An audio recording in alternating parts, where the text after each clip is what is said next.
everyone, and welcome to another Underground Radar feature by SoundCheck Mag. Today's guest is Parris Mitchell. We first caught Parris on TikTok with the single Honey I and knew right away we wanted to sit down with him and share his story. Parris didn't start out planning to be a solo artist. He grew up in musical theater, learning how to sit inside a song and tell its story before he ever thought of himself as a songwriter. And he spent years touring with a band before the pandemic pulled the rug out from under live music in 2020.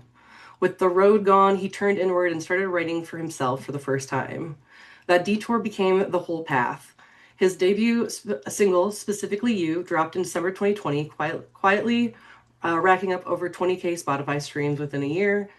Since then, he's released a steady run of singles: Charger, Bad Place, I Never Said I'm Perfect, and Easy Love, each one tightening up the corners of alt pop. His bright hooks, forward production, and smug lyrics have that hit harder than the melody can maybe let on.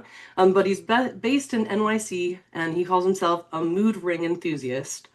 Still, by his own admission, sometimes he catches himself feeling like an imposter in the room, even with the songs to prove otherwise.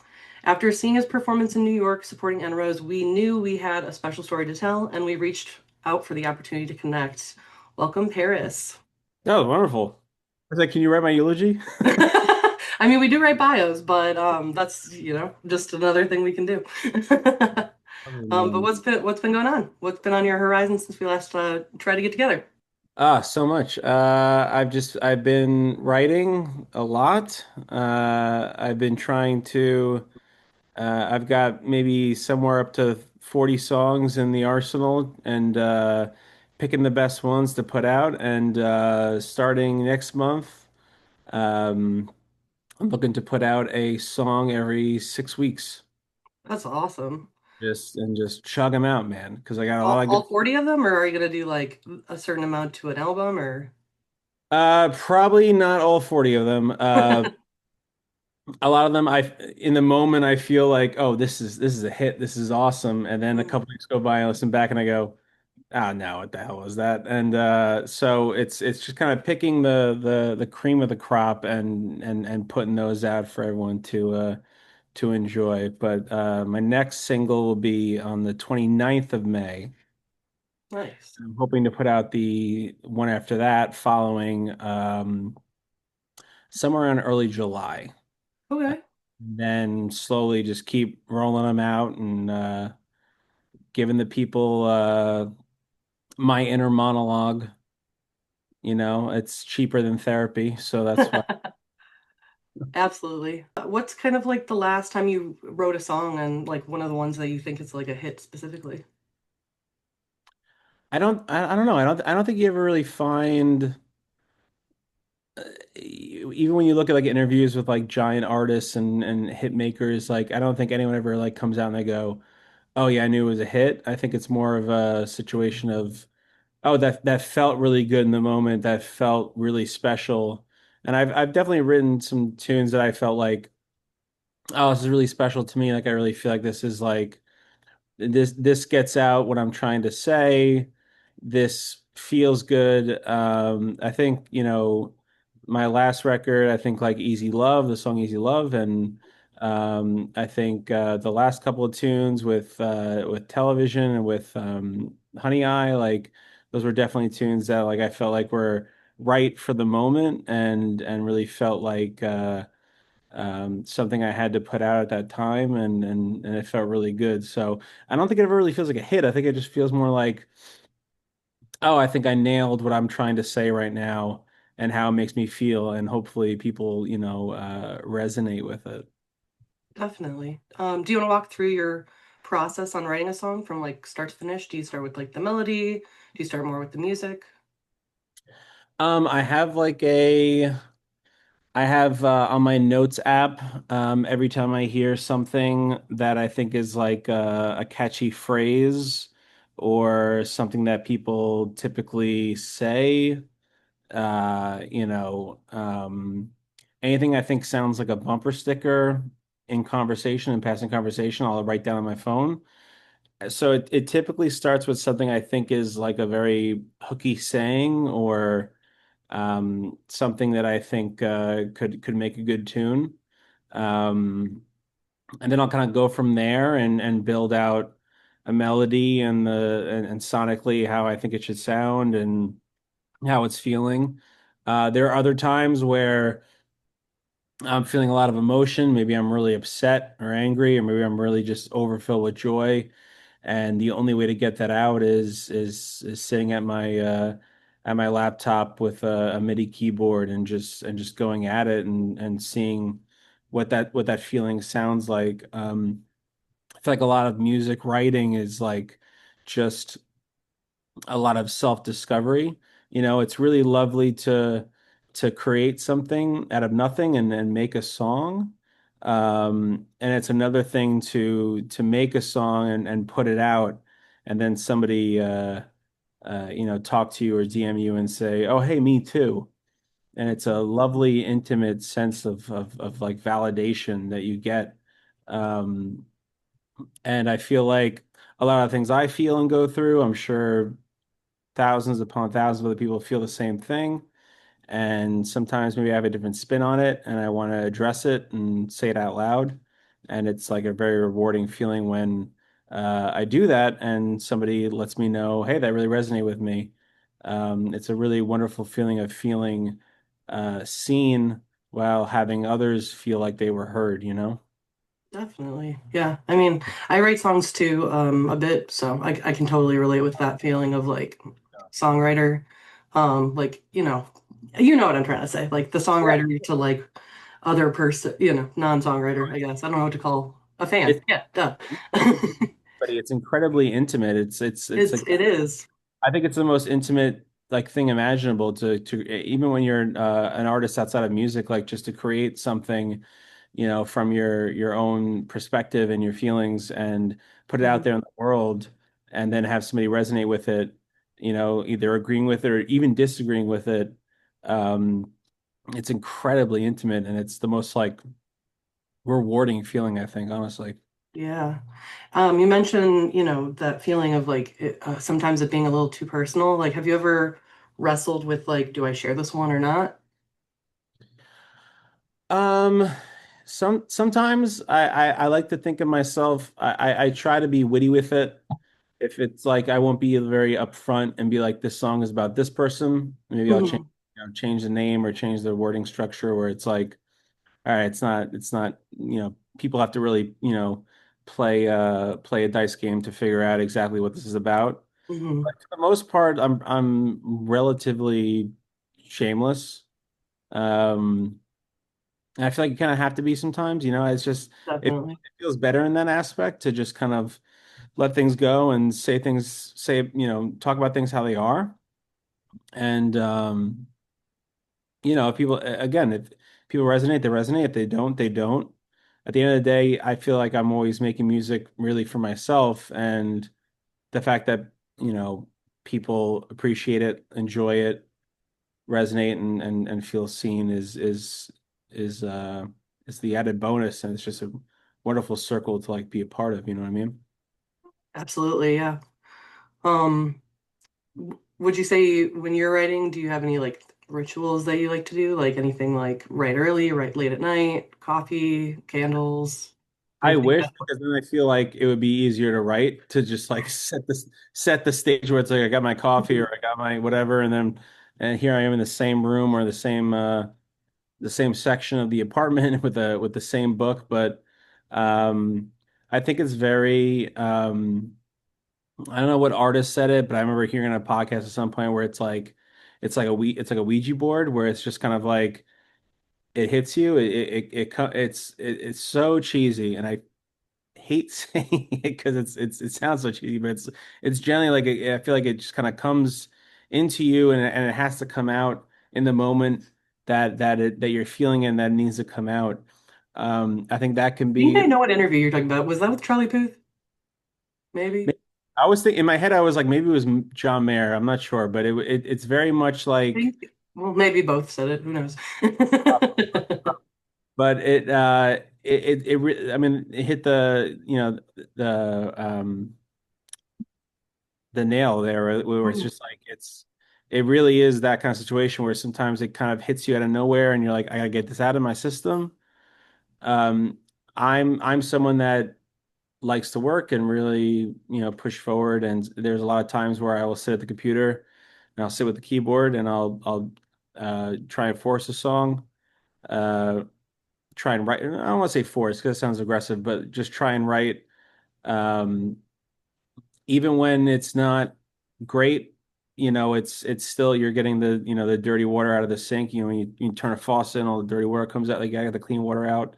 So there's an aspect of it where it's like I think it's necessary to sit here with the songs that maybe I'm not crazy about because eventually I'm going to get to the one where I'm like, all right, this slaps. This is really wonderful. I feel really good about this. So, um, I believe in when inspiration hits you, but I also believe in that you need to put in the work and kind of force yourself to sit down and go, okay, here's today's song. Here's today's song. Um, I never used to be like that, but around like November, December of last year, I started really forcing myself to, and I found that my song output has significantly increased, and I'm really happy with the workflow right now because I have so many songs to draw from, and even if there's some songs that I'm maybe not so crazy about, they're still there that I can return to, and then maybe put a scalpel to and Hmm. surgically make it the thing that I'm looking for it to be. Absolutely. How do you know when the song is done? Like, what makes you stop tweaking and knowing that it's, ready? Or like, have you ever had a one and done, like you just I write it wish. top down? I wish so much. I would. You know what? It's funny because it's like you finish a song, and then you send it to a manager, you send it to a mixer. There's other people involved, obviously, who really elevate the craft and really elevate the song in itself. So. I tend to get demoitis. I'll Mm. listen to a song 1,000 times in a row and then think it's shit. And then someone will tell me, no, no, no, this is really good. Even my next single, I listened to it so many times to the point where I was on the phone with my manager and I was like, I don't think we should put this out. I don't think it's very good. And she's like, no, no, no, it's very good. It's good. We should definitely put this out. And then I started sending it to some friends for the sake of it that were asking like, "Hey, what's up? You got any new songs? Opinions I trust." And I sent it. And I was like, "Yeah, I got this little thing. I don't know. Like, screw it. Like, whatever you think." And they all came back like, "No, this is really good. You should really put it out." So like, that's important for me because it's like when you're so tied down to something and you're so invested, it's very easy to lose that wonder and lose that sense that you had while you were writing it. Because when I write a song and I'm done with it, or even just writing like a verse and a chorus, I'm Hmm. saying it to some of my closest writing friends, like, I just wrote the next hit. I'm so excited. Check this out. This is so amazing. And then even then I'll wait, a couple of days later, I'll go back and listen and go, why did I get so excited about that? But at the same time, the opposite is true where I'm working on something and I'm listening to it 1,000 times and going through it with production and lyric tweaks, etc. And then I go, I don't know if this is even any good. I don't know if I should put this out. Like, I don't know if this is up to my standard, whatever the hell that even means. Um, so I think it's a good balance act of trusting your gut, but also trusting the people that you trust most Hmm. Hmm. in Definitely. putting up the music. Um, would you say you have any like strange or unexpected places maybe that you've gotten either an idea from a song or for a song for? Like, for example, maybe I've written a song about a song that I have is called like Promises, and it's about like somebody breaking their promise, but instead of it being like a relationship, it's more like a friendship. So, I don't know. Anything similar Yeah. like in that vein or like even like a place or something? Yeah, for sure. I think there's lots of different I mean inspiration kind of hits everywhere. And there have been points where I thought it'd be really great to write a song about X, Y, and Z. And then I Hmm. write it, and then everyone I show it to goes, "Oh, so who's this about?" And I go, "It's actually not about a person. It's about an object. It's about a struggle I'm going through right now." Hmm. Um, and it's always funny because it's it's interpreted in a different way. And I'm like, well, no, this is about, a struggle with, loss or anything of that nature. And then they go, oh, no, well, you're saying, she and she, this sounds like it's about, a relationship. And I'm like, well, yeah, in the song it is, but it's not really what it's about. Mm-hmm. Um, I think inspiration kind of hits like lightning, as cheesy as it sounds, where it just kind of happens. I could be out, I could be out at night on a Saturday with some friends at a bar, and suddenly someone says something or something hits me, and I pull out my phone, and I record a little voice memo, and then return to it the next day.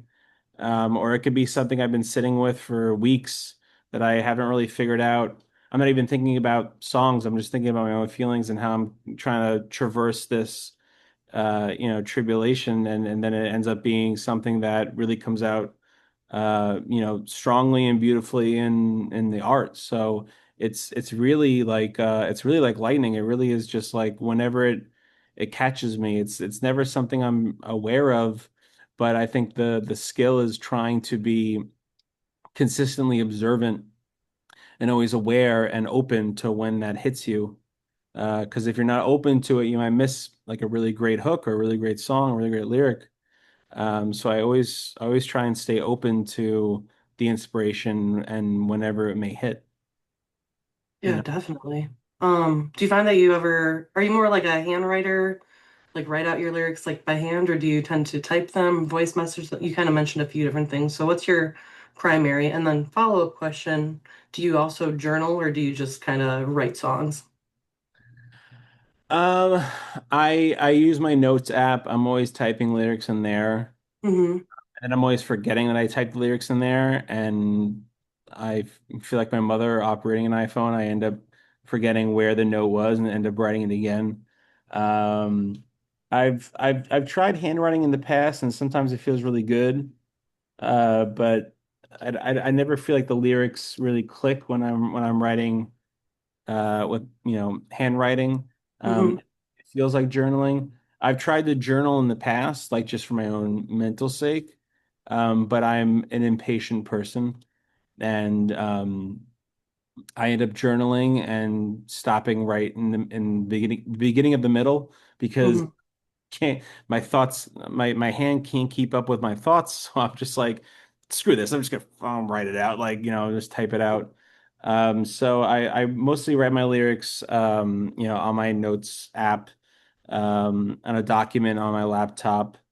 Occasionally work out some kinks on paper, but for the most part it's always online, just because I feel like I can type faster than I can think. So That's fair. Yeah, I think similar for me, but I used to be more somebody that like would always handwrite every lyric, yeah. but now it's definitely more typed, I'd say for me too. So I can totally relate to that. I get I that. get it. It feels nice. Like when I do it, I'm like, and there's a sense where it's like, well, hell yeah, I'm a real writer right now. Let's go. Exactly. Well, that's why I asked because we've been, just Yeah, diving into songwriting for a bit.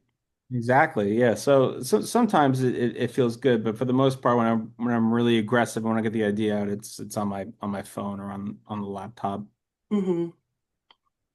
If you were to strip away the production and played all your songs acoustically, do you think that they would tell the same story, or do you think the production itself changes the story? Ooh, that's a good question. Thank you. Uh,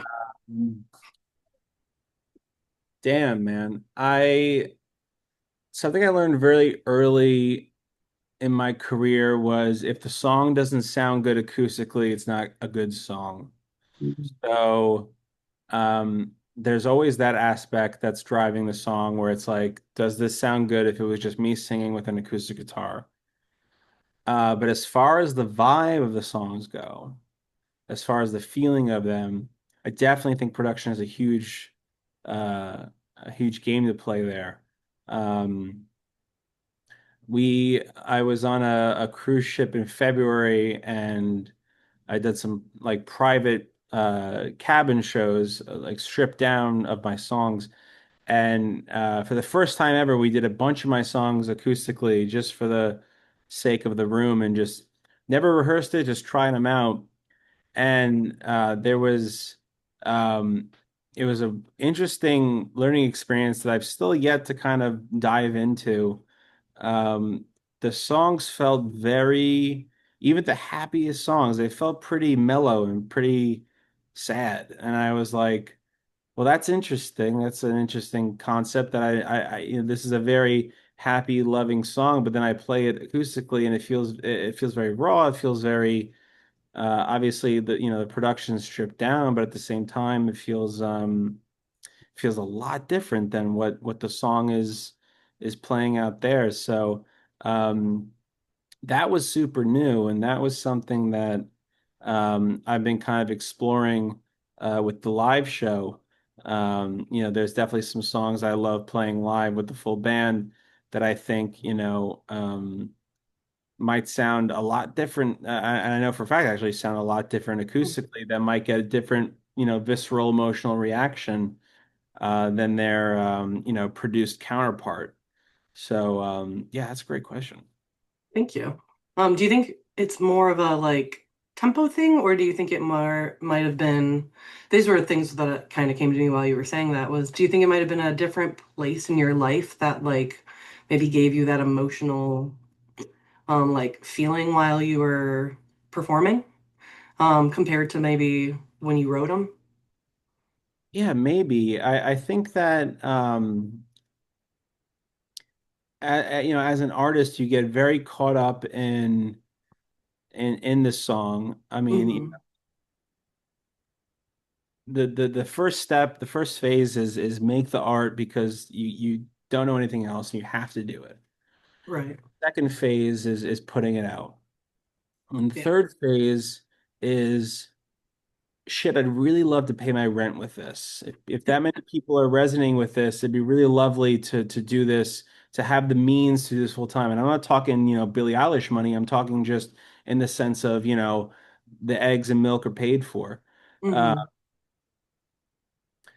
and I think in somewhere in between those phases, maybe something gets lost or something isn't looked upon. Because you're trying to make the best song possible. Hmm. And I'm not saying that the heart of it is lost. I'm not saying that, the initial idea is gone. I think that maybe the core of where it started from becomes a bit blurred because you're very heavily focused on making it the best song.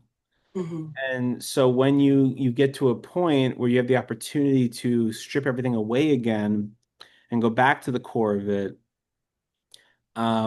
there's a lot more um, there's a lot more ideas. There's more to unpack in that Hmm. core, if that makes any sense. Um, because it goes very fast, right? Like, you have the song, you think it's great. You work, you work, you work, you produce, you put it out, you perform it live, et cetera, et cetera. Um, I think maybe there's an aspect where um, in the rat race of trying to put out music and make this a full-time job that you don't necessarily sit with the song as much as as much as maybe you would either need to or should. You know what I mean? So I'm coming to a point where it's kind of important to go back to them and strip them down and go, okay, why did I say this? What did I really mean by it? How did I feel in that moment when we were writing it? Because that gets lost very, very quickly, very fast, because you're moving very fast, especially in this age where 600,000 songs are being uploaded to Spotify every day, and you want to cut through the noise and you want to hear what you have to say. You're not really ever um, second guessing. You're not really ever sitting with something for too long to really get even deeper with it. Right. So I think it's a lovely concept, and I think it's something that I myself personally am conscious of and want to sit with. Hmm. And I'd love to sit with it further. Um, but there's definitely aspects of the business and the life where it's like All right, yeah, maybe someday, maybe one Saturday when everything's calmed down, you can sit down and look at it, look back at it. But it feels very go go go to the point where you're like, I'm just trying to put out the best product I possibly could, and also feel very accomplished. Feel like I wrote, I was honest with myself and put out the best product possible, for everyone to hear and resonate with, Absolutely. How would you say that you balance that go, go, go with like also staying in the moment and being present to, every kind of like highlight of your career, you know? Yeah, I think that's the actual hardest part of it all. I I pray a lot. I really try and stay present in the moment. I'm someone who my biggest flaw, I would say, is that I'm never like satisfied. I'm always looking to the next thing, and then I get it, and then I go, okay, and then the second it's happening, I go, okay, now the next thing, now the next thing, then the next thing.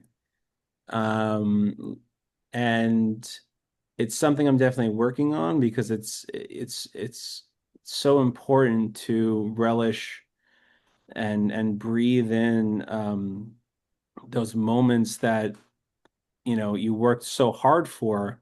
I could think back to those moments where I was like, if I only had this, if I only did this, like I'd be happy, that kind of situation. And then I think back and I go, well, you achieved it. So now what? Like why didn't you accept it while you were achieving it? Like why didn't you feel that care and that wave of accomplishment? Um, that's honestly the hardest part because I'm sure and I'm sure every musician is obviously very fully aware where it's like you have to post every day. You gotta put out a new song as often as possible. Mhm. Um, you have to be true to your branding. You have to um, you know r- recognize your sound sonically and stay with it. And there's a lot that is under that umbrella, and it can be difficult to keep track of. And you can get burnt out. I've been burnt out 1,000 times. I'm still burnt out. But it's a matter of just recognizing that end goal, recognizing that you're here for a reason. That's something that I've always felt like I still to this day and until I'm dead, I feel like this is why I'm here. This is why this is the gift God's given me. This is what I'm supposed to do. And I'll work relentlessly toward it no matter how hard everything gets. I've had times where I've had so much free time and I could just write 1,000 songs and put a bunch of stuff out. And then I've had times where everything outside of music in my life has been uh, consequential and egregious and been kind of hard to keep the ball rolling. But you always pull through because there's that warmth in you. There's that core that knows that you have to do it. You have to do it. So and that Absolutely. that kind of keeps me going. Absolutely. Have you already announced the name of your next single? Don't tell it to me yet if you have. I've not. Okay. So I wanted to explore the idea. We can probably put this up closer to then, if you would like, Sure. or in like promotion of it. But I thought it would be kind of fun if you didn't tell us the name of this, if you did not tell us the name of the song, but instead describe the single and the story behind it. Yeah, so the song it's hard to explain like saying the title. But I also know. That was on purpose. there's a part of me also that's just like I'm not the Killers, who gives a shit? Just so I could say the name. But the song is about it's a love song about the person you love's imperfections and how you love them. How love is messy and how nobody's perfect. And it really is just about finding that person that that's imperfections are perfect to you, and you don't just accept them, and you don't just love them, but you celebrate them. That's really what the song is about. And as I explained it, it sounds like a gushy Paul McCartney love song, but pretty it's pretty rockin'. It's pretty high caliber, and Okay. um, Yeah, it's that's awesome. yeah. And I can play it for you guys. I don't really give a shit. Like Ooh, yeah. I mean, if you want to, drop it, like, if you want us to like do anything to like, tease it or anything, we totally can do like a teaser, a clip if you want, sure, dude. whatever you like. I got it. You let me know. All So right, we'll save that for the end. Yeah, Make him yeah, stay, yeah. make him stay a while. But Alana's joining us now. She had some camera stuff going on before, but now Hello, hello. Yeah, I think a snippet at the end is an amazing idea. I agree. I agree. I Great think it challenge too, LJ, to describe right. it without the title. That's a tough one. I know. Well, he said he had some singles coming, so I I was like, know, that's a good we gotta one. make it a little hard on you. yeah, I'll play. Yeah, everyone loves a little tease. Why not? The end. You guys are Yeah. pals. I'll play the second one too. You can tell me what you think. I love getting other opinions. Of Yeah, why course. not? Yeah, definitely. Absolutely. I love it. Well, great. Well, Alana, you want to jump on in and ask the next one? Yeah, you just catch me up. Sorry, I was just No, like, you're I fine. just We're on walked origin in. and So growth right now. We just On switched Paris. over. origin and growth, is that what you said? Yeah, that's where we're starting now. All right. Yeah. Give me just a second. I was in a car and just walked in All and good, all good, all good. origin and Shame. growth. Awesome. Okay. Let's see.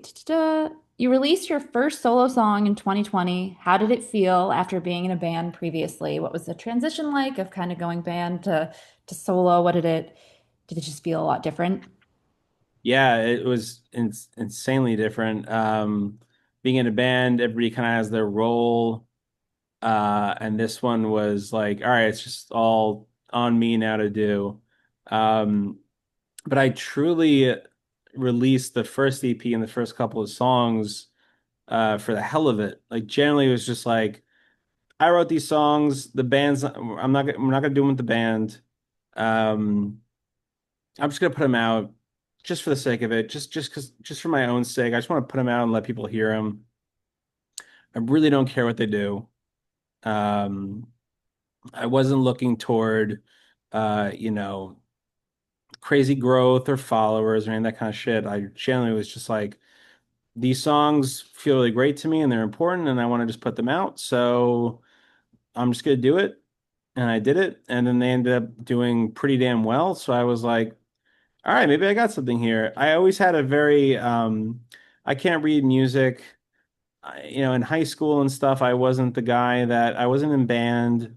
I was in chorus, but I wasn't going to all the high school um award ceremonies, the whole like NISMA and all that kind of stuff. I wasn't going to those things. So I truly, and I was friends with a lot of really talented musicians who were very talented and could read music and could write music and could play their instrument like a master. So I genuinely always was like, I never considered myself a musician. I never did. I was always like, oh, well, and it really wasn't until like even when I was in the band, I was like, well, I mean, I'm writing some songs and stuff, but like I can't play anything. I can't read music. I'm not like X, Y, and Z. I can't really do that. I wouldn't consider myself a musician. And it wasn't until like my first couple of singles where I started to get that confidence of like, all right, hell yeah, yeah, no, you are, absolutely. And I'd read articles about other artists that were just like, yeah, I just made this on my laptop in my bedroom, in my parents', house, and I'm like, oh, if you're calling yourself a musician, then damn, I can call myself a musician, absolutely, sure, sweet. So it wasn't until then where I felt like I had the confidence to be like, yeah, I'm a musician, I write music, I'm a songwriter, let's go. That's awesome. So it sounds like it was sort of a byproduct of COVID and how that changed everyone's life. And then also just you were sort of planning or eventually on maybe exploring something solo, or you always had it like as a back on the back burner of like, oh, that'd be cool. Yeah, exactly. It was kind of always on the back burner of just like, hey, like even when I was in the band was doing really well and was successful, I was like, yeah, at some point I'll release some solo stuff and just, some songs that maybe wouldn't fit the band's vibe that I enjoy, that I think are cool, and see what that comes out of. But yeah, absolutely. If you, when you look back, what are you most proud of? Like if you look back at your first track and just the growth since then, is there a moment, a track, a something that you're just most proud of? I'm most proud of today, and then tomorrow I'm most proud of that day, and the next day I'm most proud of that day. Love I'm that. That's deep. I'm most proud of my not to sound however it's gonna sound, but I'm proud of the resilience. I'm proud of the fact that even when it gets really difficult, which it does, um, I still show up, I still write, I still put out songs. I'm still, I'm a graphic artist and a video editor as well. So I'm making all of my own content. I'm making all of my own album art. I'm making all of my own music videos.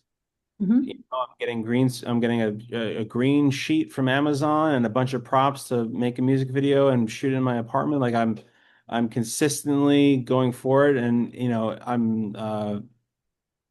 I'm older now than I was with my band. I'm engaged. There's the adult life, and there's this encapsulating. Um, I don't want to say facade because it sounds like it's fake, but there's this vinyl that's wrapped around adult life and how you have to have X, Y, and Z lined up in order to be recognized as ABC.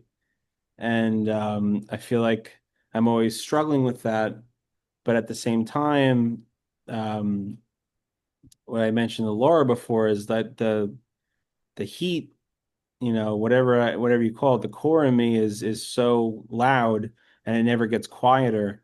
And I Mhm. and I have to obey it and I have to listen to it.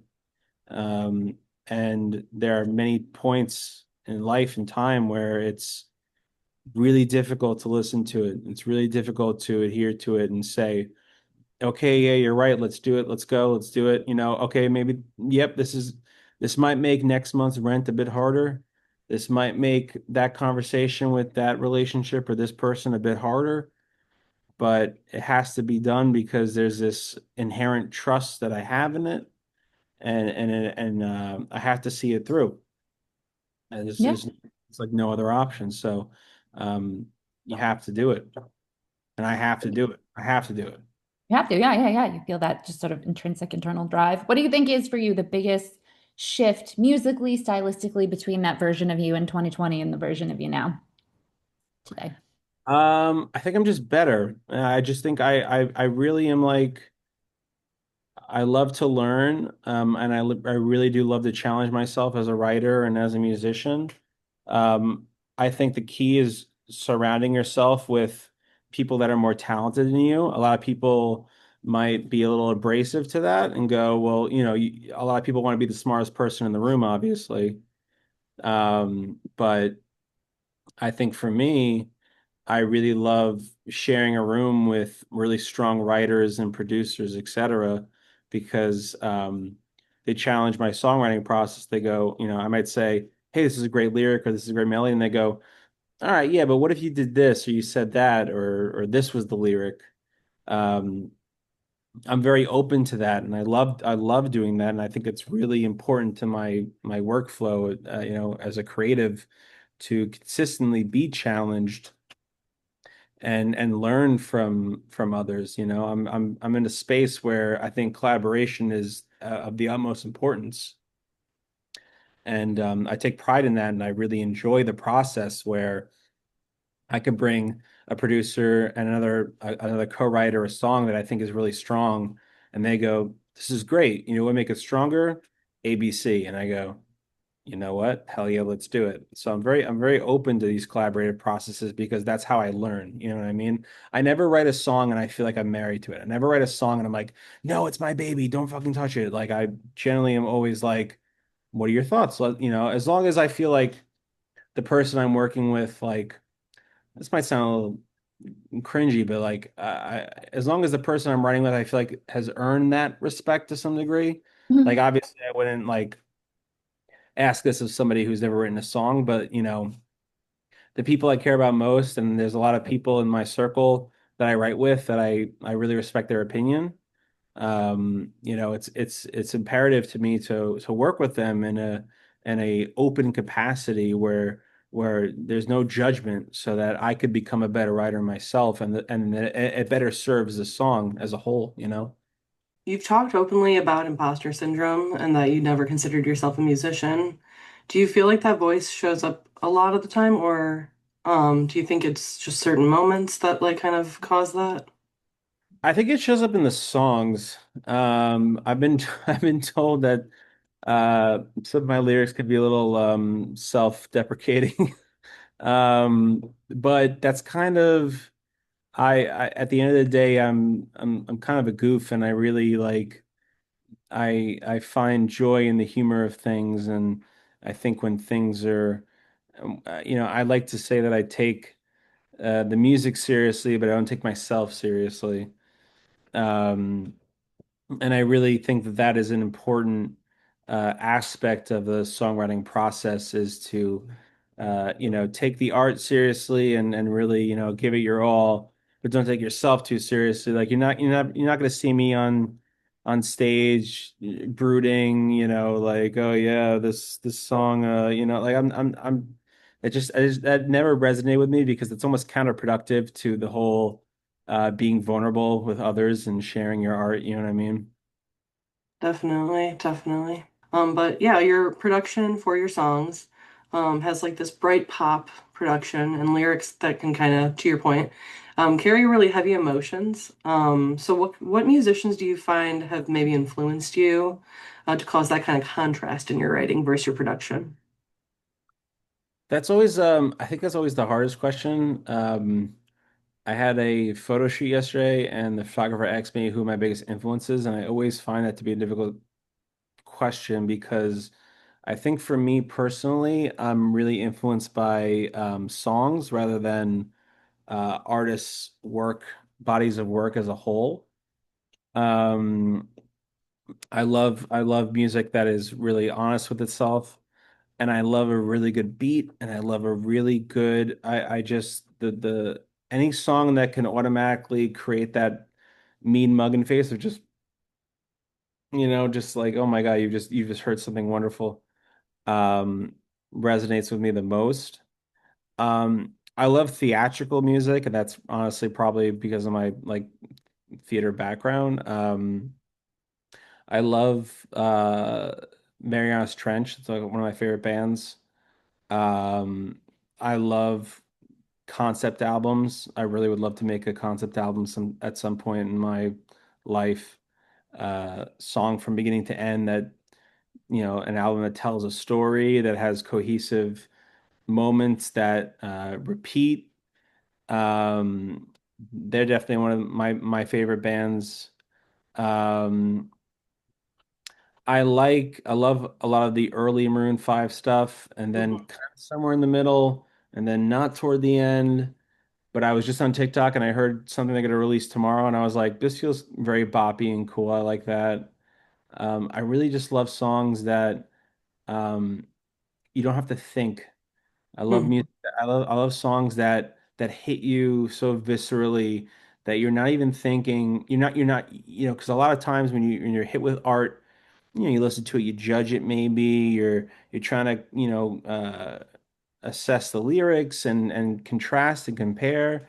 But a really good song is something that starts, and you just stop thinking. You just forget everything that's going on, and you're just locked into what's going on. So, with that song, so I feel like that's really what inspires me the most, is songs that just automatically, uh, without asking, just immediately require your attention, with or without you saying yes or no. You're just kind of hooked into it?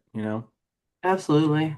The genre that like comes to mind for me, and it's my own name for it, but I like to call it kind of like a happy heartbreak, right? Like the vibes are all happy, but the lyrics really pull at your heart, you know? Yeah, I love songs that are like the melody and the song sonically is very uplifting and very happy, and then you listen to it a few more times and you go, wait, these lyrics are actually pretty upsetting right now. Like this, Mhm. I love that kind of contrast. I love that double take that comes with that. And I've tried to do it a few times and I'm still trying to do it, but that's something that I really resonate with. I love that so much. Mhm. Happy Heartbreak. I love that. That's a good, I love that. Would you say that you have a signature sound, or does each song kind of define its own identity and find its own place? That's the hardest part, honestly, because I feel like I've had meetings with like my manager and just other people business wise in the past where, okay, so this is sonically what you're about. This is what you're doing. This is what the songs are going for.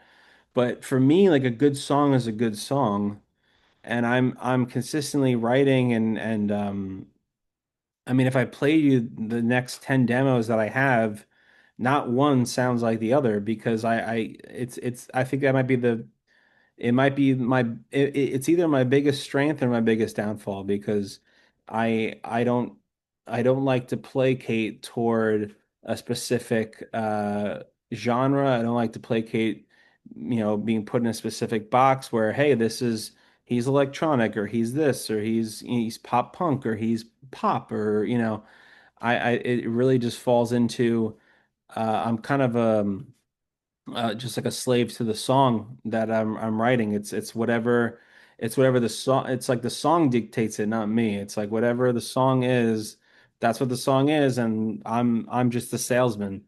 Like it's like its own beast, and I'm just here to say, hey, check it out. Like I don't. It sounds crazy and weird, but it's like I don't have control over that. Like if whatever the song needs, if the song needs to sound more yacht rock, if the song needs to sound more country, if the song needs to sound, a little bit more pop punk or a little bit more, indie rock, then that's what the song gets. Like I kind of have to service the song before I can kind of service the artist. You know what I mean?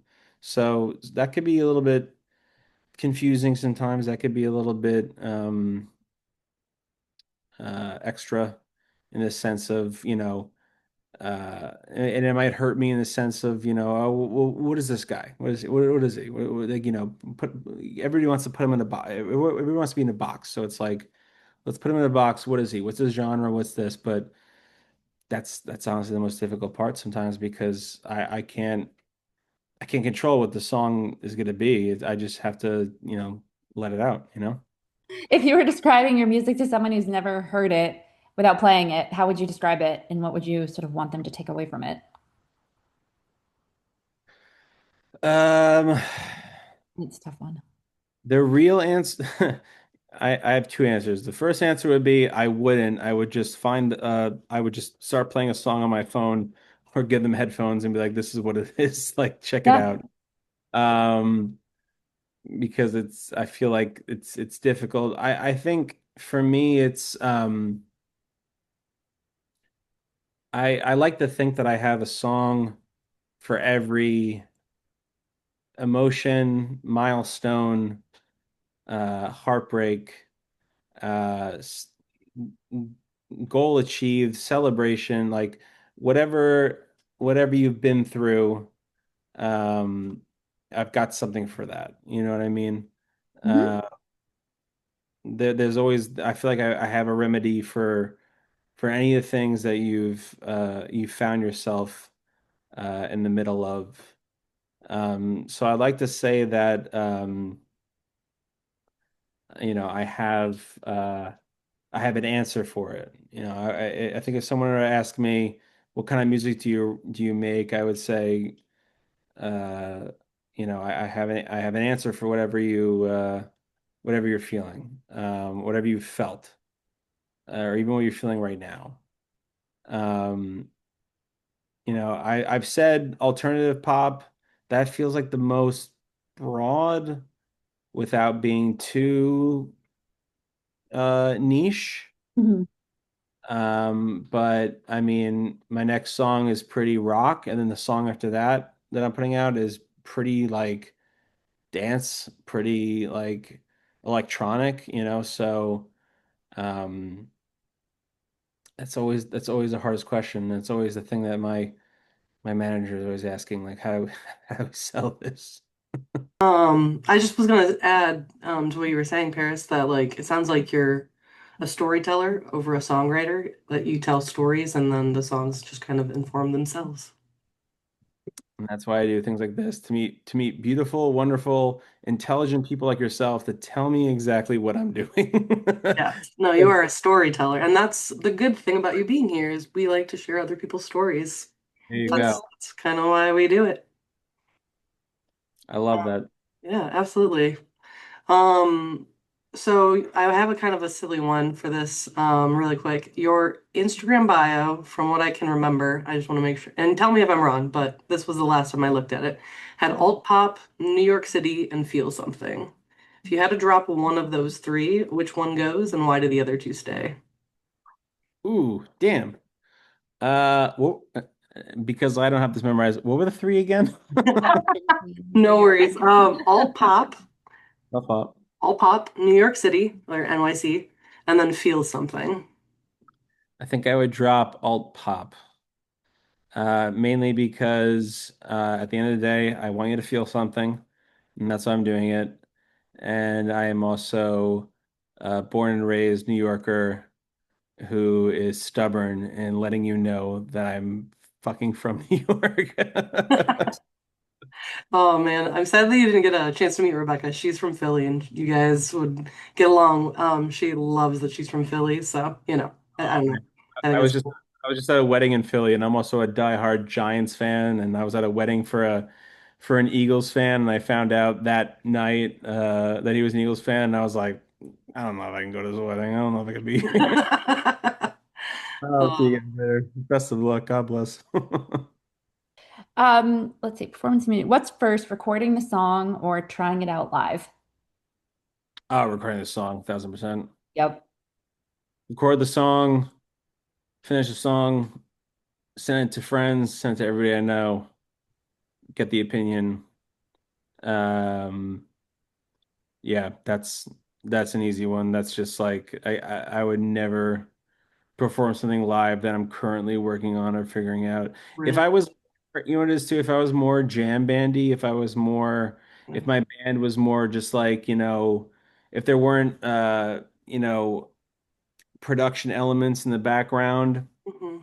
if there weren't different sounds involved that need to be on a backing track or anything of that nature, I would be like, yeah, let's just play it. Screw it. Like let's just do it. But um I'm very type A and meticulously making sure that everything sounds how it should.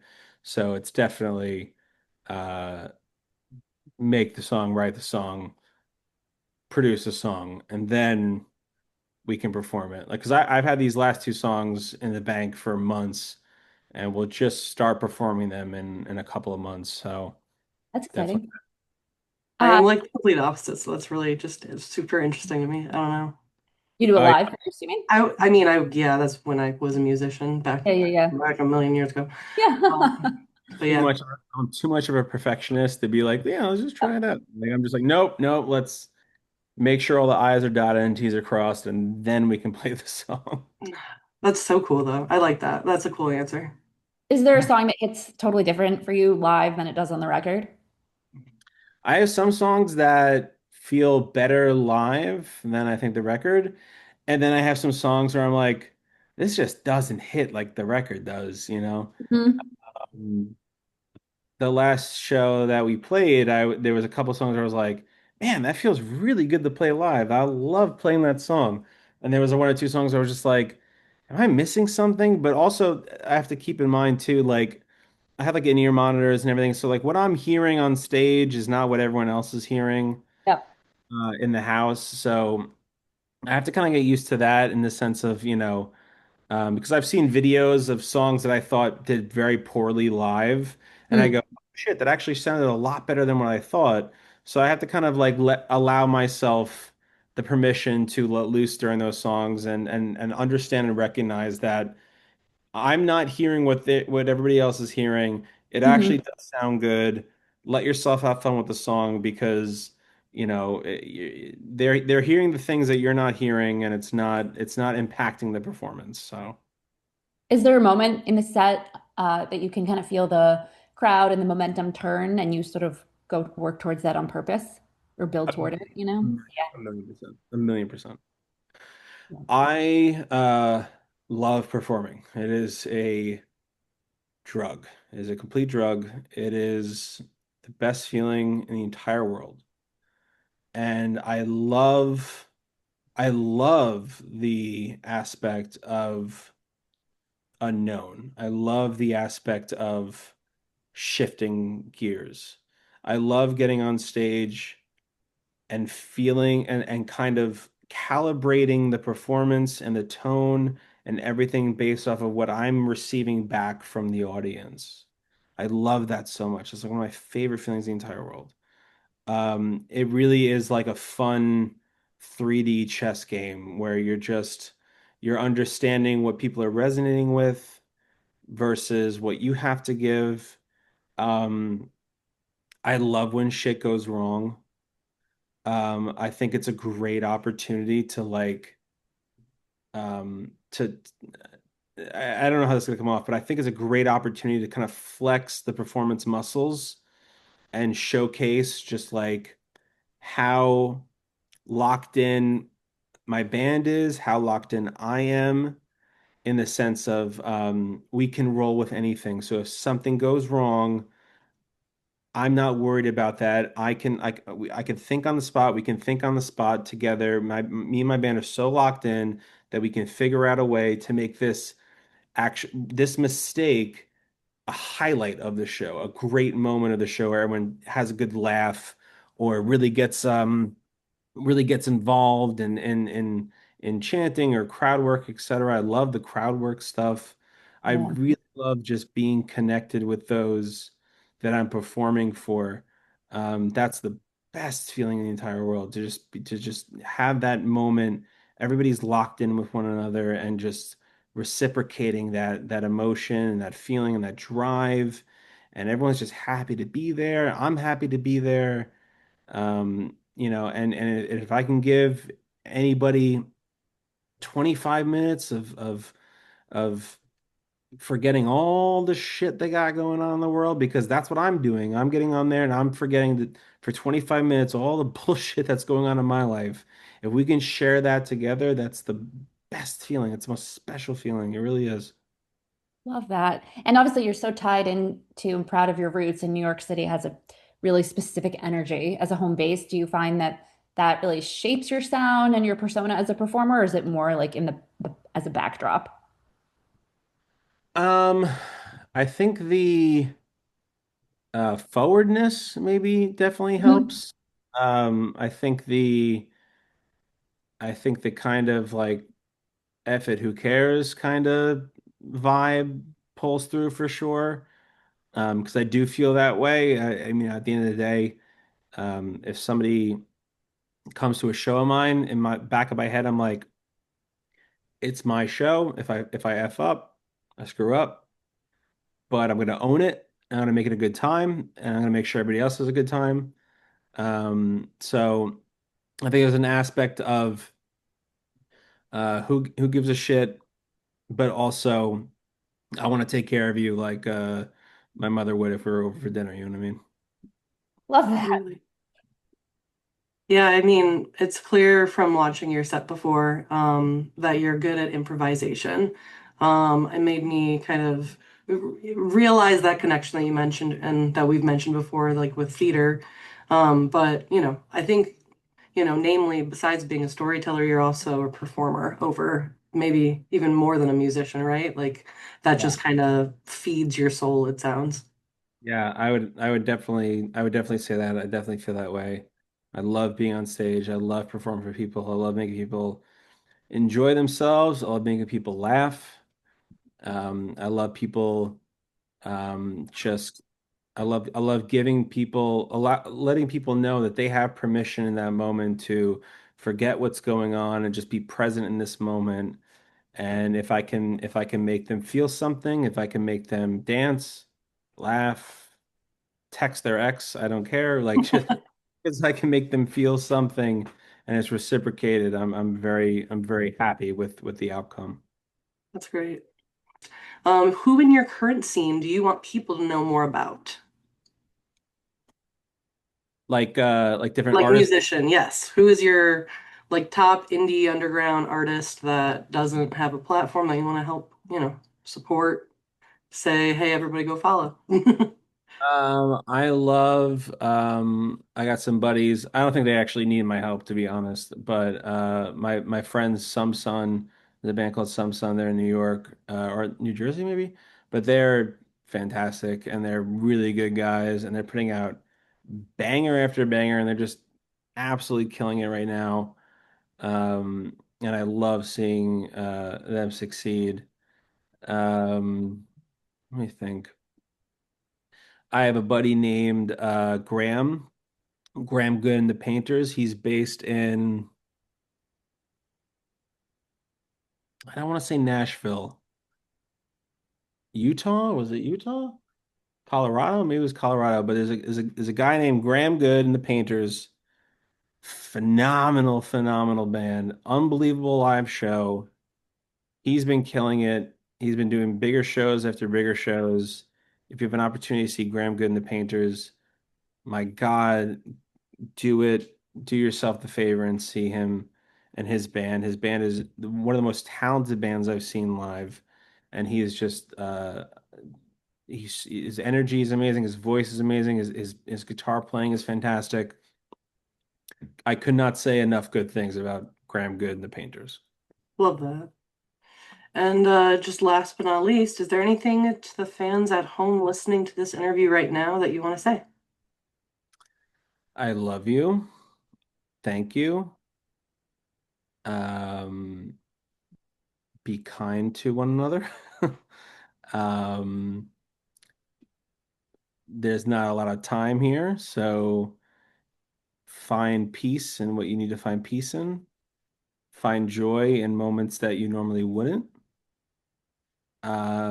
Always let somebody know that you love them, but always keep in mind to love yourself beforehand. And be cheesy, but be honest with yourself, be true with yourself. Um, and God bless. Love that. Well, thanks again, Paris, for all your time today. But yeah, we definitely want to hear that track. So I we got you. I'll share we a will screen. let you, yeah, share your Oh, yeah, screen, do yeah, what you yeah. got to do. Now we'll know Okay. the name. Oh, it's called I Love Whatever Is Wrong with You. It is.